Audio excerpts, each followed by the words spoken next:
In this video, we will see the introduction to the phasors. So generally, phasor is a complex number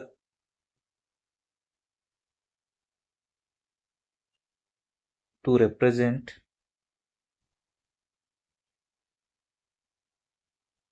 the amplitude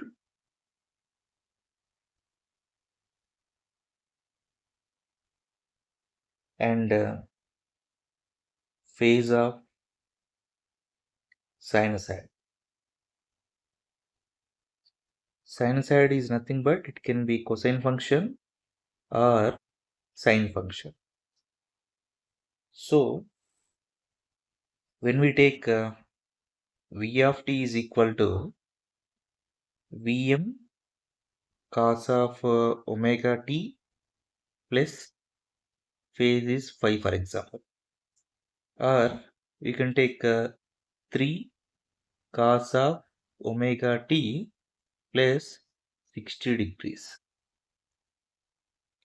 So when we have the time domain representation of a signal, we are representing like this actually.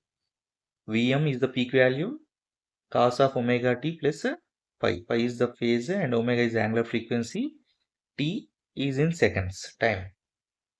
So here we can able to use Euler's identity, that is e power j theta is equal to cos theta plus j sin theta. That means only this cos function can be represented using e power j theta as real part of e power j theta.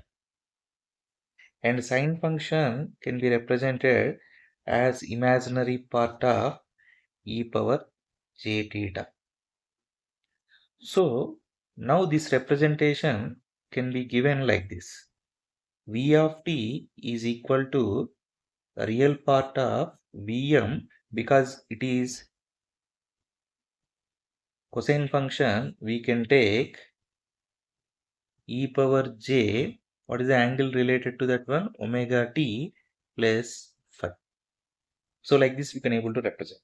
Now just I am rewriting this one like e power j omega t and e power j phi. Okay, then here time representation is given by e power j omega t. When you suppress this one, whatever the resultant we are getting, that is actually the phasor. So here what we are doing, we are suppressing time quantity, that means e power j omega t. Then we go for this phasor, that means generally it is represented with v, that is equal to Vm e power j phi, or some people will represent v bar also, that is a phasor representation. Okay, so in short we can represent this one like Vm at an angle of phi. Okay, so it is equal to, when you expand this e power j phi, we can write Vm into cosine of phi plus j sine of phi. So it will be leading to Vm cosine of phi plus j Vm sine of phi. It is the real part, it is the imaginary part. This is exactly equal to a complex quantity or complex number like z is equal to a plus jb. For example, 2 plus j3, like this we can take. Okay, so how to define j? J is equal to root of -1. When you square it, you will get -1. When you take the cube of this one, j square into j, that means minus j we can write. When you take j power 4, it is j square into j square, that is -1 into -1, that is equal to +1. And sometimes it is required to know about 1 by j. So 1 by j means I can write j power 4, that is in place of 1 by j, that is equal to j cube, that means minus j. Okay, then coming to again the complex number z is equal to a plus jb. that is equal to 2 plus j3. The magnitude of this one is given by root of a square plus b square. That means imaginary part square plus the real part square. So for this number 2 plus j3, root of 2 square plus 3 square, that is equal to root of 4 plus 9, that is equal to root 13. Okay.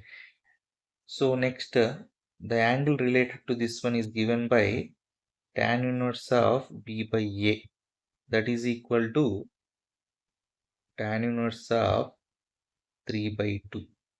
So this entire z, which is available in the form of a plus jb, that is equal to 2 plus j3, can be represented in a different manner, that is root of a square plus b square at an angle of tan inverse of b by a. So if you convert this number, we'll get root 13 at an angle of tan inverse of 3 by 2. Like this we can get. This is called polar form actually. Polar form. And this representation is called rectangular form. Rectangular. Okay. So generally we will represent like this. When you take z is equal to a plus jb, or we can take r into e power j theta and then r at an angle of theta. Anyhow, r is equal to, we got magnitude square root of a square plus b square, and theta is equal to tan inverse of b by a. This is rectangular form. This is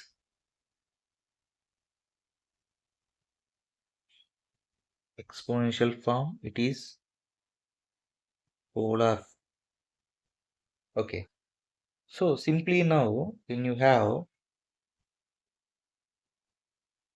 z is equal to 2 plus j3 or a plus jb, it is rectangular form. What is r now? R is equal to root 13, already we have taken, and theta is equal to tan inverse of 3 by 2. So this is the rectangular form, already I have told. Then what is the exponential form? That is root 13 into e power j tan inverse of 3 by 2. Or in the polar form, how to represent this one?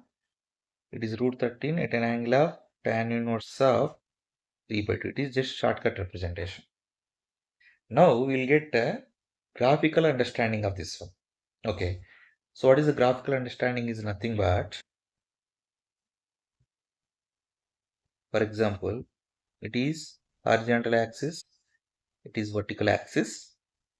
That means real axis and imaginary axis we have to take.